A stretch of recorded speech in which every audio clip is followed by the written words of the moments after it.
Para essa tarde, nós temos o texto bíblico de João 15, 1 a 17. Essa primeira parte do capítulo 15 de João,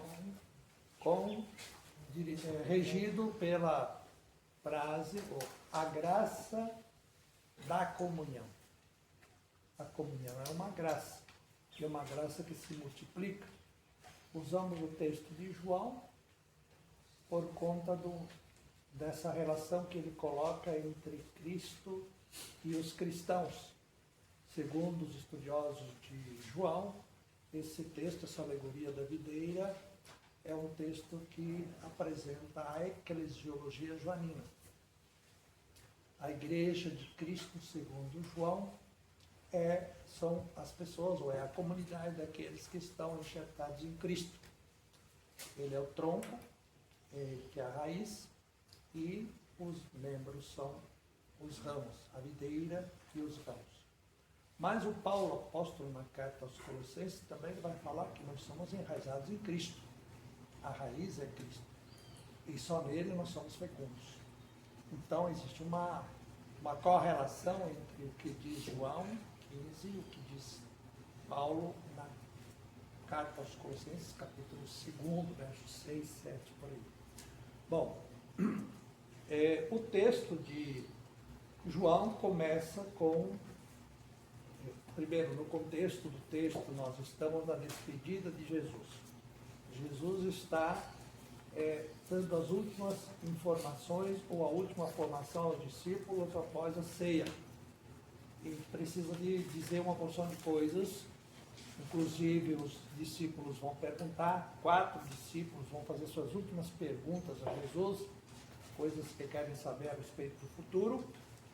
E aí, no meio dessa despedida, nós temos essa alegoria da videira. E ele diz assim: eu sou a videira e meu pai é o vinhateiro. Mas ele diz não diz isso só, não. Ele diz: eu sou a verdadeira videira. Que significa que se é a verdadeira, tem videira falsa. E tem mesmo. Isaías capítulo 5, Isaías 5, o profeta, Deus através do profeta, reclama de uma videira falsa. Uma videira que foi plantada com todo o cuidado, com todo o zelo de um bom plantador de vinha, e não deu frutos. Diz lá que deu um fruto azedo, que era impróprio para a produção de vinho, para o consumo. E que essa videira que deu esse tipo de fruto se chama Israel. Então, o Israel falhou. Agora vem o novo Israel. Qual que é o novo Israel? É o povo que está enraizado em Cristo. E Cristo é o único que dá a consistência necessária, a capacidade de aurir os nutrientes necessários para dar os melhores frutos. Então, ou a videira falsa, ou dá muita folha e muito galho, mas não dá fruto, ou dá fruto azedo e impróprio para o consumo, para o objetivo do vinhateiro, daquele que produz, que plantou. E aí, só para vocês, umas estatísticas do texto que são muito interessantes. Por exemplo, o verbo permanecer é usado 13 vezes em 17 versos. Nós temos aqui praticamente 40% das vezes que o verbo aparece no texto de João estão nesse pequeno texto. Permanecer. O que é permanecer? É favorecer a convivência. O que significa isso na prática? Significa que não é suficiente que Cristo nos queira. É preciso que nós queiramos Cristo. Não é suficiente que Deus nos ame. É preciso que nós amemos a Deus. Ou pelo menos acolhamos o seu amor. E acolhendo o seu amor, nos capacitamos para amá-lo. Então, a insistência de que, por exemplo, ele diz aqui, todo ramo que em mim não produz fruto, ele o arranca. E todo ramo que produz fruto, ele purifica para que dê mais fruto. Mas depois continua, permanecei, como eu permaneço, e permaneça, permaneceres. Só vamos frutificar se permanecermos nele, se não permanecer, não vamos dar frutos. A fecundidade depende da comunhão. Sem comunhão com Cristo não há fecundidade, que corresponde ao desígnio do Pai. E então, essa primeira palavra, essa insistência em permanecer. Eu, às vezes, digo assim, bom, se dois não querem, um não briga. Mas se dois não querem, também a comunhão, não. Como é que é? Se eu não quero, dois não brigam. Agora, se os dois querem, aí brigam. Mas se eu não quero, a comunhão não acontece. Mas se os dois querem, acontece. Ou pelo menos, não dificulta. Diz que o permanecer em Cristo é o meu protagonismo na relação com Cristo. Eu não sou passivo na relação com Cristo, eu preciso ser ativo também. Assim como ele não rouba meu protagonismo, ele oferece o dele sem roubar o meu. Pelo contrário, quanto mais eu comungo com ele, mais protagonismo eu tenho, maior é a minha participação. Então, permanecer é favorecer a estadia conjunta. Segundo verbo que aparece aqui é o verbo amar. O verbo amar aparece 5 vezes. O substantivo amor aparece 10 vezes. Está recheado dessa palavra também. A permanência facilita o amor e facilita amar, e amar faz com que o amor seja a realidade presente na relação com Cristo, que transborda na relação com todos aqueles e aquelas que vêm para o caminho de Cristo, ou aquelas que Cristo se apresenta como caminho. E a outra palavra forte é frutos. Nós temos 7 vezes a palavra frutos. Permanecer para frutificar. A primeira está aqui no verso 2. O que produz fruto em mim, o que não produz, ele arranca, e o que produz, ele poda. Isso é um dado muito importante. De todo jeito eu serei cortado, mas eu posso ser cortado para ser eliminado e posso ser cortado para ser potencializado. Então, tem uma faca de 2 gumes.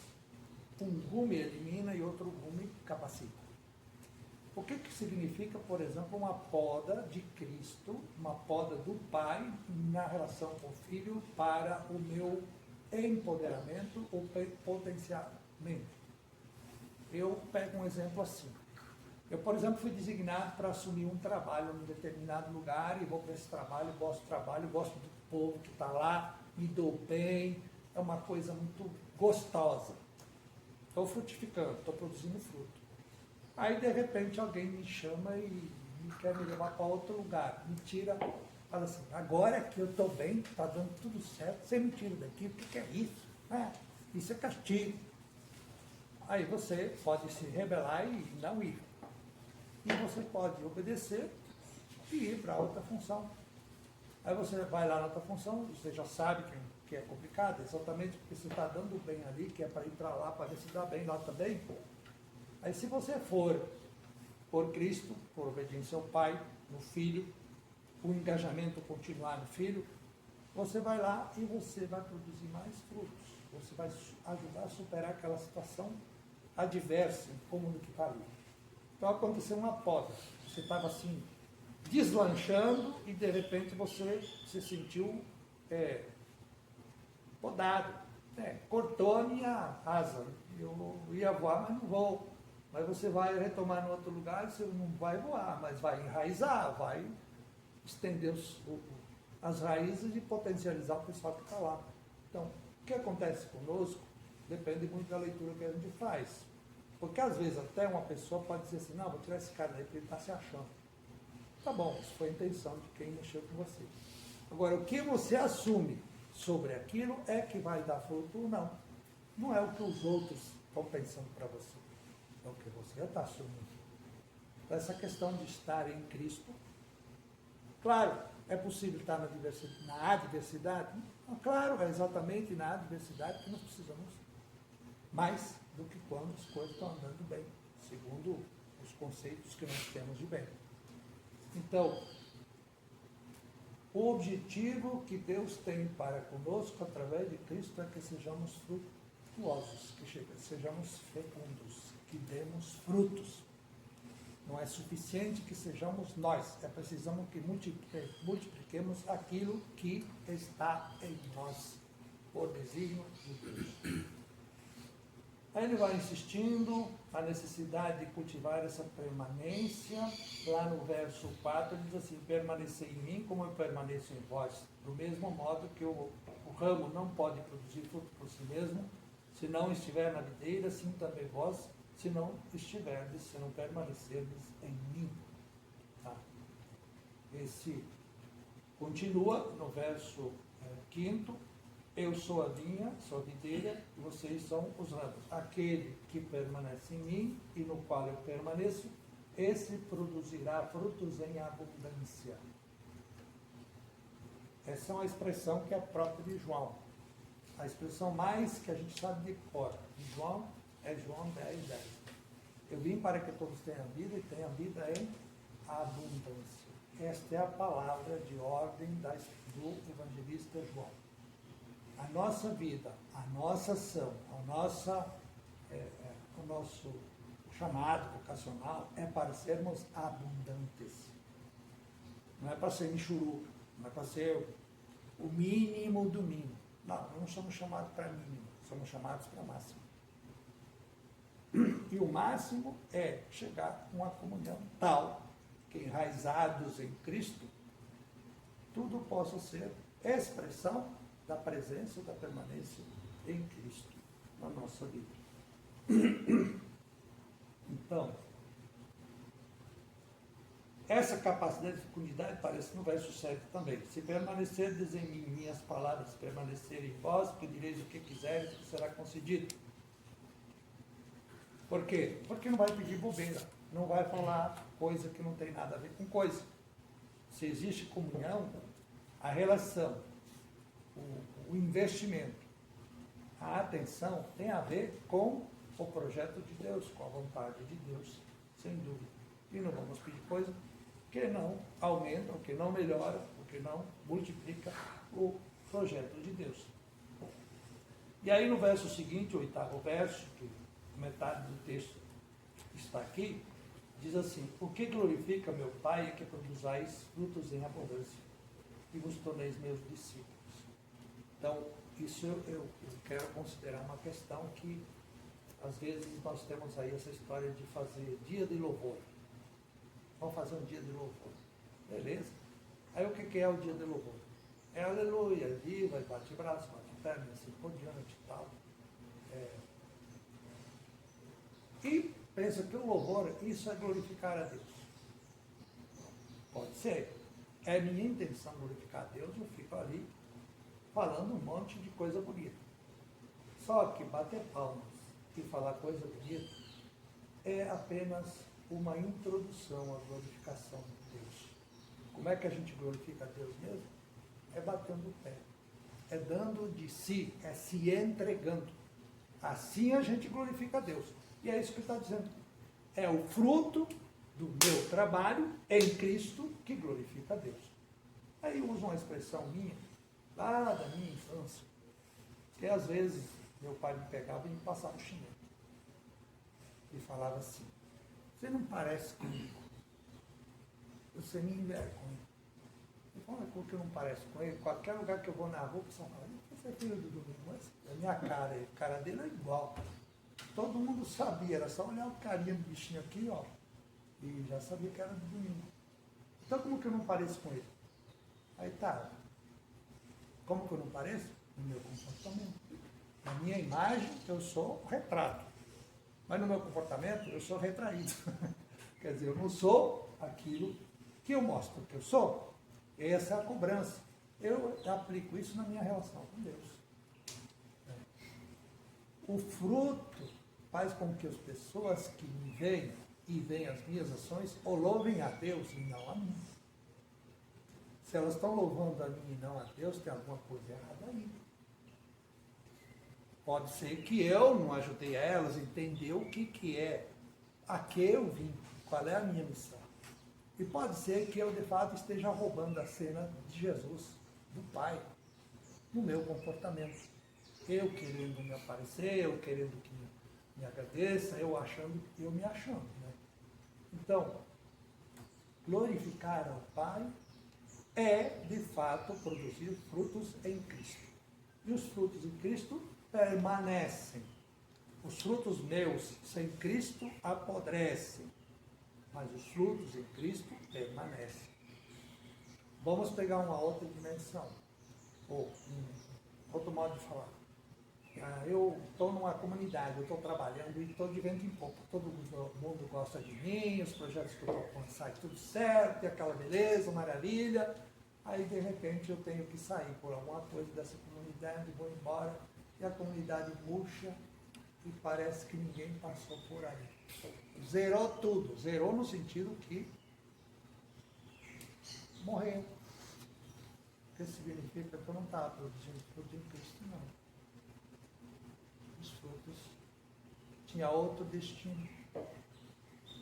Tinha outra fonte, que não é a fonte do permanente. E aí, então, a gente precisa ficar muito atento a essas coisas. Bom, ele vai insistir ainda nessa questão dos frutos. Lá no verso 11, diz assim: eu vos disse isso para que a minha alegria esteja em vós e a vossa alegria seja completa. Aliás, esse dado da alegria vai aparecer lá mais adiante também. A ação, a nossa ação em Cristo é uma ação de realização. É uma ação que dá uma satisfação, não, realização, melhor falar assim, uma sensação de plenitude. Uma sensação de plenitude que eu sei que não fui eu que, mas eu fui contemplado no meu doar, na minha doação, fui contemplado por aquele por quem eu me doei. E aí ele vai repetir só nesse capítulo 15, dos versos 12 ao verso 17, duas vezes o mandamento do capítulo 13. Eis o meu mandamento, amai-vos uns aos outros como eu vos amei. Lá no verso 17 ele diz de novo: o que eu vos ordeno é que vos ameis uns aos outros. E aqui nós temos uma insistência para com os discípulos muito forte, trazendo o mandamento do capítulo 13, o novo mandamento. Veja bem, o novo, está escrito lá: eu vos dou um novo mandamento, que vos ameis uns aos outros como eu vos amei. Qual é o mandamento antigo? O mandamento antigo: amar o próximo como ama o próximo como a ti mesmo. Isso é antigo. Por quê? Porque o referencial desse amor sou eu. Se eu não me amo, eu tenho o direito de não amar. Se eu me amo, eu tenho o direito de amar. De amar o outro também, ter o dever. Então, por exemplo, se eu não gosto de mim, se eu sou referencial do amor, eu posso não gostar de você e tudo bem, tranquilo. Agora mudou. Só tem um referencial em toda a humanidade. É Jesus. O amor do Filho pelo Pai. O amor de Jesus por Deus Pai. Esse é o amor que é modelo. Os outros não são modelos. O meu amor por mim não é modelo. Portanto, eu não posso aplicar o meu amar a mim, na minha relação com o meu irmão, com quem quer que seja. Essa mudança, eu acho que ainda não... Desculpa aquela palavra antiga, ele fala: não caiu a ficha, nem mais ficha tem, não mais todo caso, para telefonar, né? Não criou link. Não criou link, né? Então agora não linkou. Para o cristianismo, essa realidade ainda é muito frágil. Mas está. E aí, então, esse amor mútuo, quer dizer, não é só daqui para lá, também de lá para cá. Ah, mas eu não sou... Bom, você não é cristão, mas se você é cristão, você tem o poder de devolver, ou multiplicar, ou ampliar a relação do amor que você recebeu, da graça que você recebeu, da bênção que você recebeu. Não é só daqui para lá e de lá para cá, de lá para cá, daqui para lá. Essa relação não é cristã. A relação cristã amplia, circula, não fica na reciprocidade. É muito pobre ser somente recíproco. É preciso ir muito além disso. Porque a capacidade de criação estende para oferecer a quem ainda não tem capacidade de oferecer. E que vai ser capacitado pela oferta que a gente. Bom, e aí quero acentuar, entre outros, ainda aquele verso de número 16. Diz assim, é um verso longo, é o mais longo de toda essa perícope. Diz assim, não fostes vós que me escolhestes, mas eu que vos escolhi, designei, para irdes e produzir frutos, e para que o vosso fruto permaneça, de modo que tudo que pedires a meu Pai vos concederá. Então, a iniciativa não foi minha, não é minha. A iniciativa é do Criador, é do Pai. A iniciativa do Pai pelo Filho. Jesus nos ensina qual é a vontade do Pai na sua prática. Então, ninguém escolheu Deus. Foi Deus que nos escolheu. Foi Ele que nos quis. Foi Ele que nos chamou. Agora, resta a nós dizer sim ou não. Aceito, não aceito. Me conecto ou não me conecto. É por aí que eu quero ir ou não. Então, eu vos escolhi. E por que eu vos escolhi? Eu vos escolhi para que produzais frutos. Eu não escolhi você assim só para botar lá de beleza, para enfeitar. Ai, que lindinho. Fica ali naquele cantinho e tal. Eu escolhi vocês para produzir frutos. Assim como os frutos que o Filho produz, nós somos levados a produzir também. Mas o que incide? O que é preciso fazer para produzir fruto? É preciso se doar. Assim como Deus se doou, como o Filho de Deus se doou por mim, eu vou me doando aos outros, pelo Filho de Deus, ou por Deus, como Ele fez. A minha doação não é uma doação exclusiva para fulano e para fulano. A minha doação é uma doação para que Deus faça de mim, ou por meio de mim, aquilo que Ele quiser. É Ele que vai me dizer a quem eu vou. Então, quanto maior for a minha comunhão com Ele, mais discernimento, mais clareza eu vou ter disso. Quanto menos a comunhão, mais dificuldade eu vou ter sobre isso.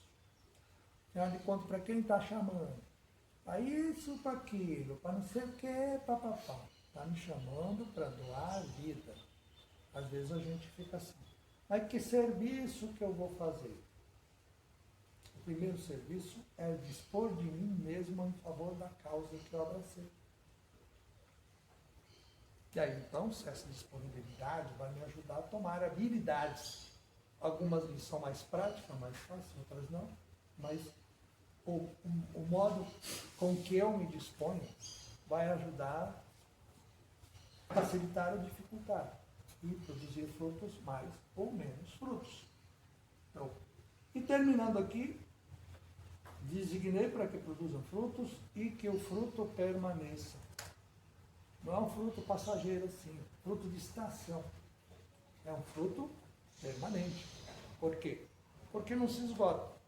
É uma realidade que passa da eternidade, da transitoriedade para a eternidade. A ação que permanece. Às vezes a gente fica falando aí uma atitude que alguém teve para comigo que eu nunca esqueci. No sentido positivo, tem também no negativo, né? Mas no sentido positivo.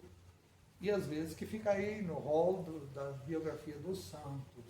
E depois que eu leio assim, o fruto permanece porque mesmo depois de morto eu continuo dando frutos através das intercessões a que sou instado, sou comunicado, como a gente diz que os santos. Né? Até eu gosto de brincar dizendo assim que é importante muito importante que tenha santo novo no pedaço. Porque os antigos devem estar com a agenda muito lotada. Então pega um novo aí que ainda está zeradinho para começar os trabalhos aí, vai ser beleza. Então é isso, Frei Rubens, por favor. Escolha livre do Senhor, uma liberdade que tem a ver com a decisão, que foi do ponto 4, né, ontem, quando a gente via. Se a gente percebe que ele teve liberdade de chamar, mas a gente também tem liberdade de responder, isso implica em decisão. Quando eu decido por aquilo que me foi proposto. É nesse sentido que a resposta é livre. E essa liberdade gera um ideal. Se nós temos consciência, né, do itinerário vocacional que a gente faz, essa liberdade, ela tem a ver com um projeto. Que aqui o Mossi trouxe a dimensão da videira e da ligação do ramo. E a gente vai percebendo isso no próprio itinerário nosso, quando a gente vai garimpando na vida da gente, onde é que Deus estava misturado com a nossa história e o que Ele foi dizendo em cada pessoa que a gente encontrou, em cada acontecimento. E é nesse sentido que vai ficando mais nítido, né, esse chamado.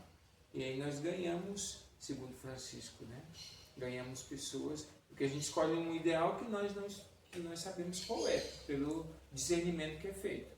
Mas a gente ganha pessoas que nós não escolhemos. E Francisco vai dizer que eles são dons. Olha que coisa, né? Então aí volta ao tema lá da diversidade, foi o primeiro tema. É isso que a gente às vezes chama de tropeço, de obstáculo, ele vai dizer que é dom. E justamente nessa perspectiva que nós falávamos que é o diferente que me dá notícia de mim. Porque se ele é dom, que é sinônimo de graça, ele vai desvelar o rosto de Deus. Vai tirar os véus que às vezes estão com o nome de concorrente, de adversário, de pedra de tropeço, de chato, de grosso, de chato, xarope, né? Ranzinza. E quando ele desvela e fala que ele é dom, que é graça, então é nesse sentido que Francisco vai dizendo que o irmão, ele, através do Testamento 14, né? Que o Espírito está falando, que ele só vai entender realmente o que o Senhor quer dele, é justamente no Testamento 14, através da fraternidade, dessa diversidade. É nesse sentido que o desafio, quando fala de comunhão, que essa comunhão aqui tem a ver com toda a reflexão anterior da diversidade, é que nós possamos somar e não dividir, que nós possamos ser de fato irmãos e não concorrentes. E assim nós então iremos fazer essa proposta final do texto, que é aquele que nos chamou, ele aparece através do seu chamado. Como o Tiago Braga canta, né? A minha essência é exalar o teu cheiro. Se nós passarmos por aí e o odor nosso for jesuano, seria muito interessante. Estaremos sendo missionários somente pela nossa passagem por aí. Mas pode ser também que nós, ao passarmos por aí, tenhamos o odor de Lázaro após o 4º dia, né? Insuportável, e fica muito difícil estar próximo da gente, pelos vários aspectos que impedem a comunhão, que impedem a unidade, né? É nesse sentido, então, que o texto, nessa perspectiva humana, a gente tem que despiorar o humano para que o divino tenha espaço. E o texto vai pedir espaço. É Deus querendo agir, mas se nós não nos trabalharmos, que o Márcio fala, se nós não nos amarmos, e aí no caso aqui, se nós não nos ajustarmos, se nós não tivermos unidade interior, né, Karl Rahner, acho que eu vou citar esse texto lá na frente, mas já que ele veio agora, ele vai dizer que não tem uma folha que caia que o universo todo não gema. Falando dessa dimensão humanística dentro da teologia, que as coisas não estão conectadas. Tem pessoas que às vezes investem muito no racional e descuidam do afetivo, descuidam do físico, do espiritual e ficam racionalistas, que é o que Freud chama de racionalização. Boas em argumentar, mas péssimas em conviver e no fazer. E tem gente que fica boa em espiritual e fica espiritualista. Não sai da capela, mas não vai para a pia, não vai para o banheiro, não vai para a piscina. Lavar, né? Se não vai lavar a piscina, vai banhar na piscina. Não vai lavar o banheiro, não vai lavar a louça, né? Porque, então, é nesse sentido que A perspectiva humanista quer dizer que nós devemos cuidar da nossa formação integral e não sermos partes, porque uma parte estragada vai danificar o todo e não vai ter comunhão. Boa questão, boa participação, pergunta.